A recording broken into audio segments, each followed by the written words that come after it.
12 months ago, 3 words rang out across Iran. Women, life, freedom. They were 3 words that came from an incident of utter brutality. The killing of a young Iranian woman, Mahsa Amini. Women, life, freedom. With these 3 words came a demand from the street that Iran must change. In a manner that is the hallmark of the Iranian regime, they responded to demands for change with violence. The violence was tragically effective. In the 12 months since the killing of Mahsa Amini, the demands of these protesters have not changed, and neither has Iran's insistence on control and obedience.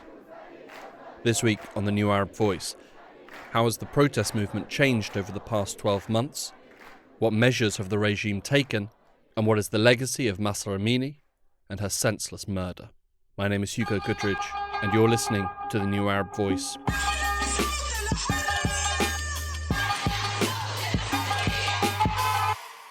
The protests that erupted across Iran 12 months ago were an intense release of pent-up feelings of injustice and anger, sparked by the killing of Mahsa Amini at the hands of Iran's morality police. Mahsa, also known by her Kurdish name, Jina, was snatched off the streets in the capital Tehran by the country's morality police, accused of wearing the mandatory headscarf incorrectly and beaten so badly that she fell into a coma and later died in hospital. Her killing blew the lid off a situation that had been growing in the country for decades. Before these protests even erupted, there was a situation of intense crisis inside of Iran, and particularly with respect to women. This is Susan Tamasebi, the director of Femina, an organisation that supports women human rights defenders and feminist movements in the MENA and Asia regions. Femina recently published a highly detailed report on the situation in Iran titled The Years of Hardship. So it wasn't unusual and unexpected that with the death of Mahsa Amini in custody of the morality police, that women finally said enough is enough. We had several other cases of extreme violence against women and others with respect to hijab that had angered the Iranian public. So this anger and the protests that emerged after the death in custody of Mahsa Amini was really to be expected. The protests in Iran spread quickly. By September 20th, just 4 days after Amini's death, protests were being reported in 16 of Iran's 31 provinces. They persisted for several months, but over time, the numbers on the street did drop off, but not for lack of interest or because demands had been met. Much more, it was a matter of risk. While they may have been initially slow to respond, when the regime did respond, it was with brutal violence. Protesters who chose to go out onto the street and ask for freedom risked lengthy jail sentences or even death.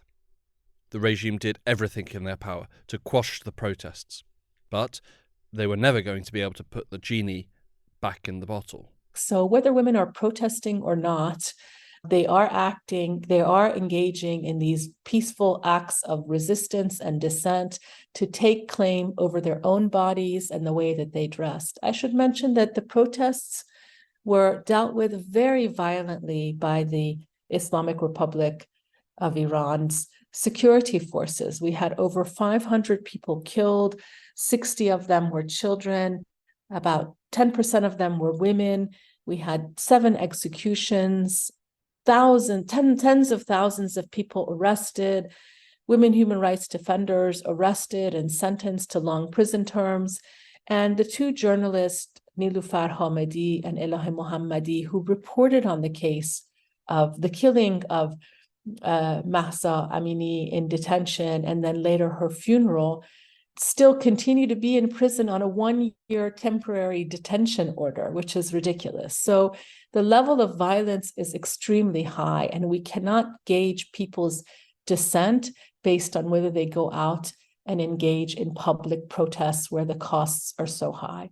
Mahsa Amini was killed because of a perceived hijab infraction, and in the weeks that followed, the issue of the mandatory hijab was debated. I do think that it is a majority view. Those people who believe in the hijab for religious reasons do not want to enforce their viewpoints on other women, except for those who are somehow politically motivated, I think. I do think that there is this agreement among Iranian women, the majority of Iranian women, that they welcome and accept one another as they are. We do have resistance, as I mentioned, especially among groups that are somehow politically affiliated or sympathize with the state. But generally, I think this is the case. Given the authoritarian environment in Iran and the somewhat closed-off nature of the country, it can be difficult to get a complete picture. But a November 2022 report by the Tony Blair Institute for Global Change, in conjunction with the Group for Analysing and Measuring Attitudes in Iran, conducted polling over a 2-year period. Perhaps predictably, the compulsory hijab among young people aged between 20 and 29 was opposed by 78% of respondents. Among those aged 30 to 49, 68% opposed the compulsory hijab. And among respondents aged 50 and over, opposition increased, with 74% of those polled stating their opposition to a mandatory hijab for women. The protests of 12 months ago were born out of a demand for women's freedom. But from the very start, calls were never solely made by women. Husbands, brothers, sons, and friends of Iranian women stood shoulder to shoulder, supporting the same demands. The same poll recorded that 71% of Iranian men opposed the mandatory hijab. Whether it be the crowds who took to the streets or the polling in the country, there is a clear disconnect between the citizens of Iran and those in power. The embodiment of this disconnect is the very institution that lit the fuse of Iranian anger, the morality police. One of the main demands that emerged immediately after the death in custody of Mahsa Jina Amini was the dismantling of the morality police, the end of the violence used to control women's bodies and their dress, and the freedom to choose one's dress. These were some of the more immediate demands that emerged following her death. And it's unfortunate that the Iranian state has refused to listen to its own citizens again and again and again, because these have been demands that have been echoed over decades. Not only these, but other demands with respect to women's rights and expressed by women, by the women's movement for decades. And the Iranian authorities have refused to listen to these demands, to abide by these demands, to take any action to reform the laws and the way that they view women. With the start of the protests and the intense anger directed at the morality police, their methods, and the impunity they appear to enjoy, the regime initially withdrew them from the streets. Rumours circulated that they had been disbanded, but these rumours later turned out to be false. And in July of this year, the regime announced, in a depressing turn, that they would resume morality patrols on Iran's streets, enforcing the dress guidelines for women. The morality police, I think, was, in my reading of the Iranian decision-making and the Iranian state, wasn't ever going to go away. I think what they've done is bring them back with perhaps a new, more sort of specified mandate. This is Dr. Sanam Vakil, the director of the Middle East and North Africa program at Chatham House. The reason why the regime has been uncompromising over this issue is for a few reasons. First of all, I think that the establishment and the leadership, and particularly Iran's supreme leader, sees compromise as begetting further compromise. And they very much fear that a shift on an important foundational issue like the hijab would then lead to the goalposts moving and other pressures being imposed and coming from below.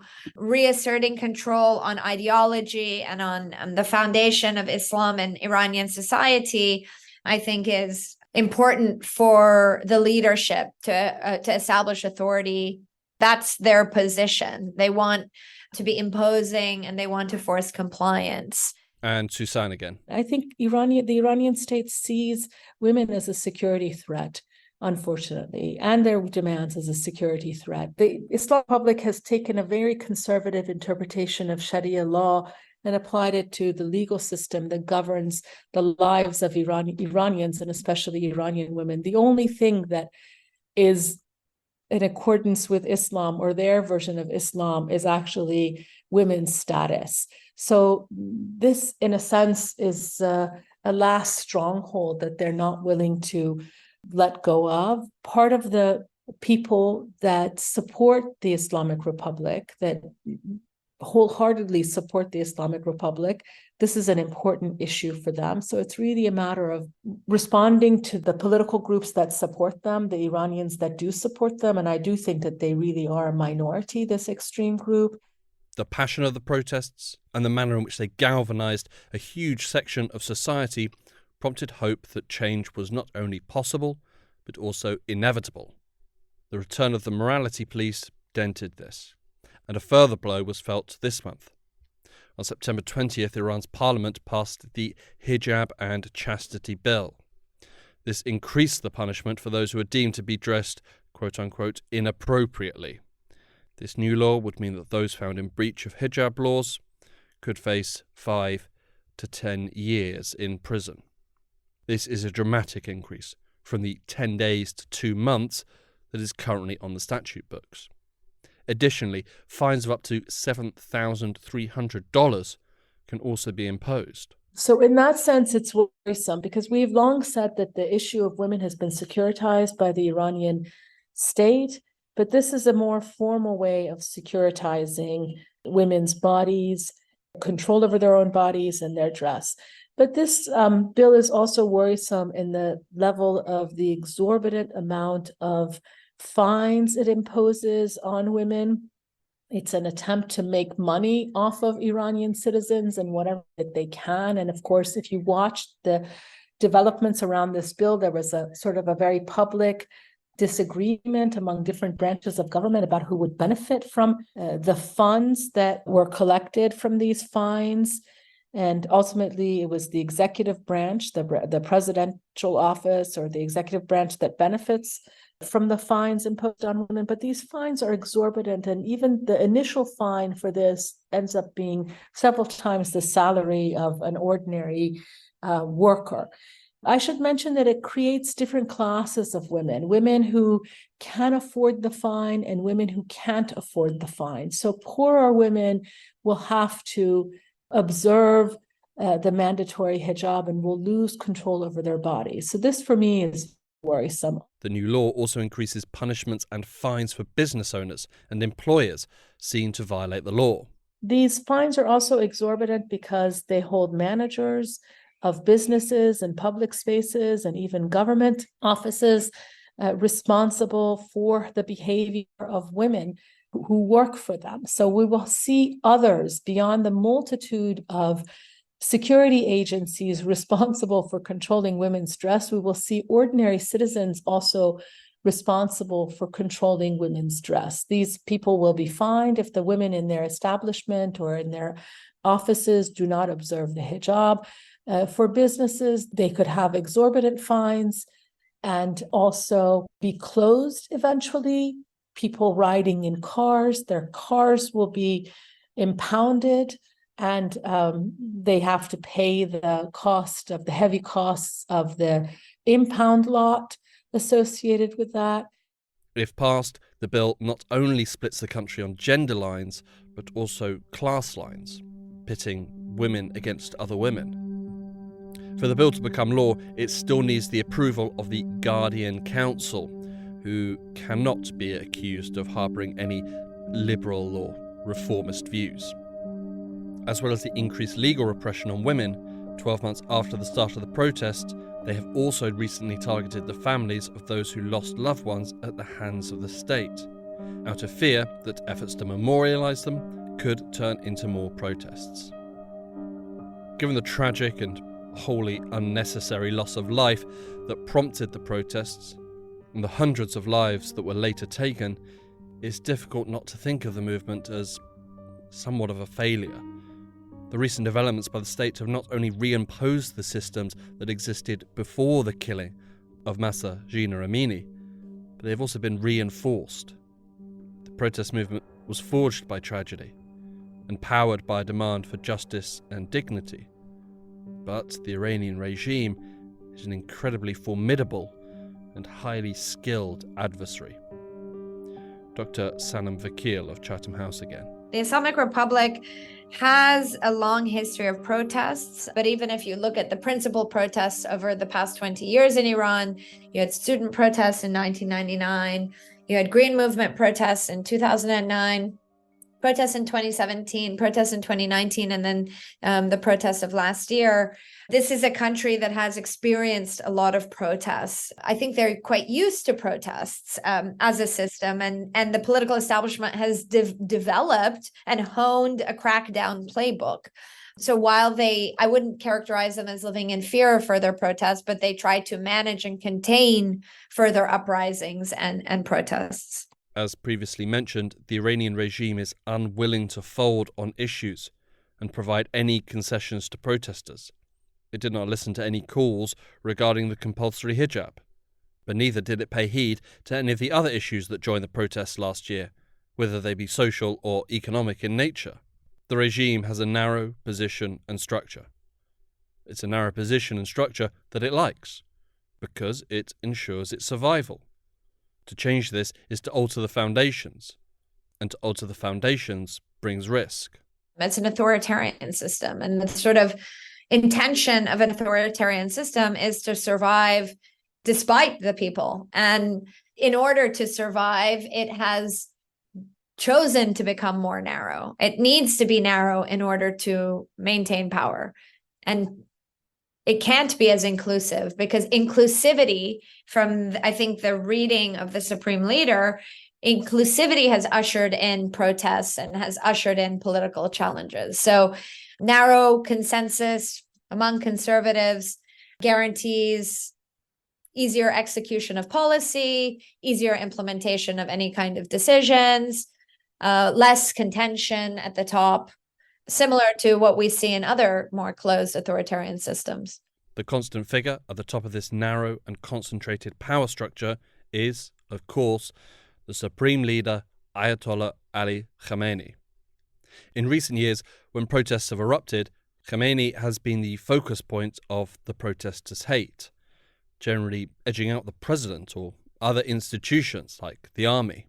Each round of protests that we've seen since 1999 have become very political and more personal, with Khamenei himself, his members of his family, his son, being directly attacked by protesters. So, he's certainly being called out and being held personally responsible. But at 84 years old, time will eventually get the better of him. And the man at the top, for it will undoubtedly be a man, will change. The protests following the killing of Mahsa Amini shook Iran. When Khamenei goes, it has the potential to be an earthquake. It's really an unknown known. It's on the horizon. I think the regime is very conscious that it's on the horizon. And so there are a number of scenarios that I could sort of anticipate happening. One is the system remains intact and a new supreme leader is selected from within the Assembly of Experts. You could have a contest for power within the Assembly of Experts. This is the body of 86 clerics that are tasked with electing the next supreme leader. You could have constitutional reform, which also took place in 1989 during the last succession. And that reform could amend the political system or lead to any number of outcomes where they could create a council of clerics that would sit at the top, perhaps in a much more informal position of power. You could have a military coup. I mean, everything is on the table right now to a certain degree. But I think that part of the reason why individuals and institutions are more resistant to reform is by maintaining narrow control over the state. It allows them to manage succession in a bit more of a coordinated way. And sadly, to Iranians seeking immediate change in the country. Until the fateful day that Khamenei does go, the country's power brokers are likely to remain in a state of stasis, unwilling or perhaps fearful that to make too bold a move could jeopardize their position in the inevitable future. I think that we are in a period of political transition, and that's clear to me because you're not seeing bold leadership or decision-making from any of the institutions or individuals, be it the Speaker of the Parliament or the President, or everyone is working within the system and trying to build consensus, which is a certain type of leadership. But we are not seeing policy reform, economic reform. We're not seeing new ideas to try to improve governance, reduce corruption, improve accountability. We're seeing, perhaps mini band-aids, patterns of sort of patronage, not real efforts at building strong and more effective governance within the system. So I expect this pattern of decision-making to continue until Khamenei dies. And I think this is going to continue also because these individuals who do have leadership, but maybe not adequate authority, are looking to preserve their leadership and preserve their relevance through the transition and in what comes next. And so everyone is being quite cautious. The protests last year, the protests in 2019, 17, 2009, and any others you care to mention have shown time and again that the regime is facing an angry population who want to see them thrown from office or, at a minimum, implement broad reforms. So where is the glorious leader? Who will lead the people? Currently, no one, but with good reason. I think there are many potential leaders in Iran. Many of them, though, are in jail.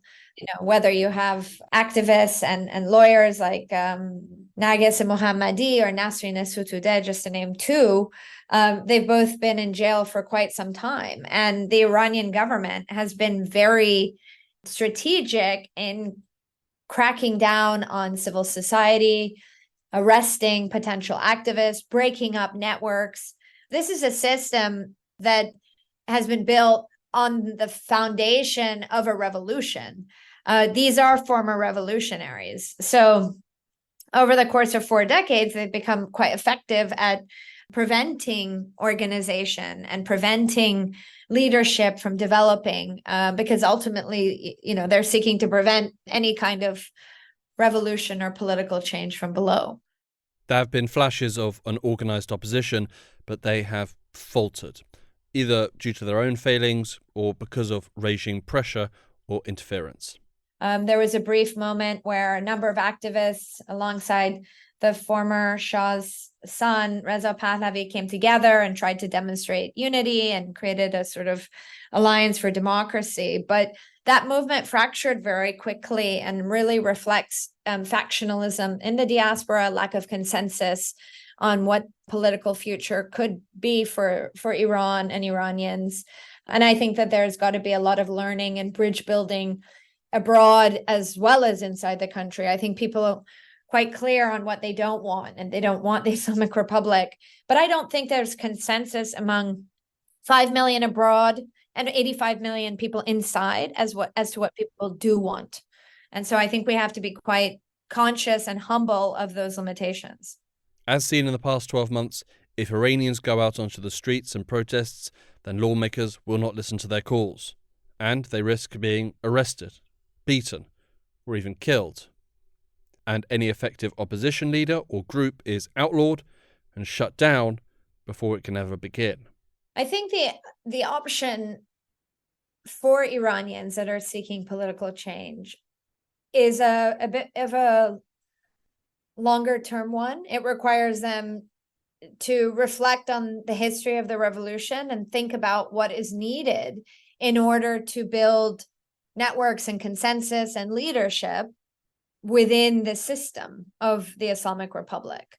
And that's, of course, a very big ask for ordinary individuals that would have to, potentially risk their lives through this process. But without organization, networks, leaders, and some thinking as to what comes next, there aren't options. Because the system in the Islamic Republic is institutional, it's bureaucratized, and hundreds or thousands of protesters on their own can't fight a system that has more at stake and is more willing to use violence to stay in power. Mahsa Jina Amini was arrested by the Iranian state on September 13th. In the back of a van, she was tortured. She died 3 days later. In the months that followed, a further 500 protesters would be killed by the state, and tens of thousands would be arrested and thrown in prison. Today, the situation for women is no better. The morality police are back, snuffing out the sparks of freedom that Iranian women felt for a brief moment.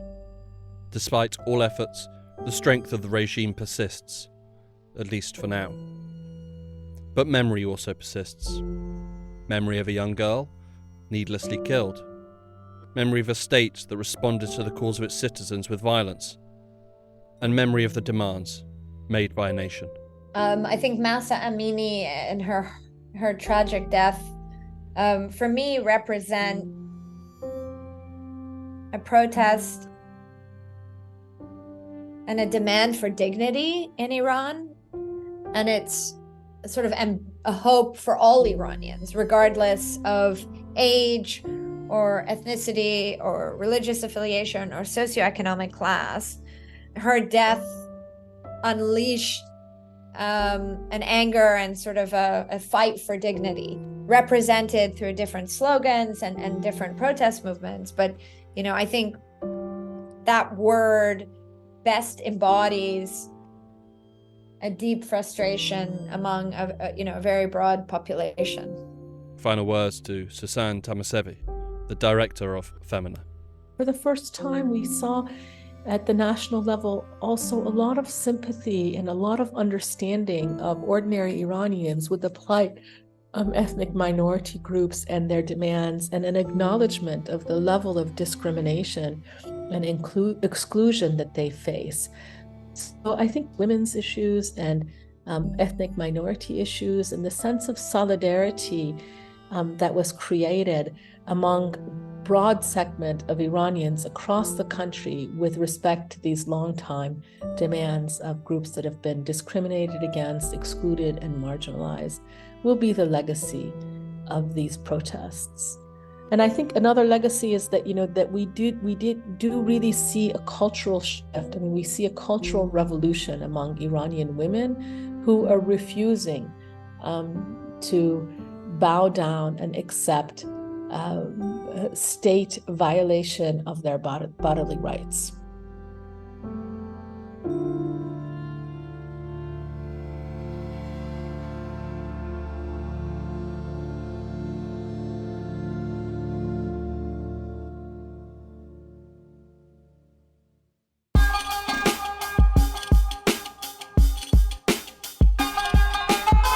This episode of The New Arab Voice was written and produced by me, Hugo Goodridge. Our theme music was by Omar El Phil. The New Arab Voice will be back next week. Until then, you can find all our previous episodes on all major podcast platforms. You can also check out our Instagram page and Twitter account, both at The New Arab Voice, for additional content. We also have a weekly newsletter which you can sign up for. Find the link in the show notes. You can subscribe to the podcast so you never miss an episode, and you can also rate and review, which helps us spread the word. Don't forget to follow The New Arab on Facebook, Twitter and Instagram for all the latest news, analysis and opinion from the region.